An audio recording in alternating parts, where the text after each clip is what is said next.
കോഴിക്കോട് വയനാട് റോഡിൽ electric scooter ഷോറൂമിൽ തീപിടുത്തം. ചാർജ് ചെയ്യുന്നതിനിടെ ഒരു സ്കൂട്ടറിന്റെ ബാറ്ററി പൊട്ടിത്തെറിച്ചാണ് തീ പടർന്നത്. ഫാത്തിമ ഹോസ്പിറ്റലിന് സമീപത്തെ കോമാക്കി ഇലക്ട്രിക് ഷോറൂമിലാണ് തീപിടുത്തമുണ്ടായത്.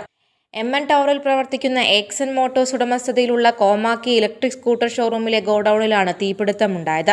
ചാർജ് ചെയ്യുന്നതിനിടെ ഒരു സ്കൂട്ടറിന്റെ ബാറ്ററി പൊട്ടിത്തെറിച്ച് തീ പടരുകയായിരുന്നു.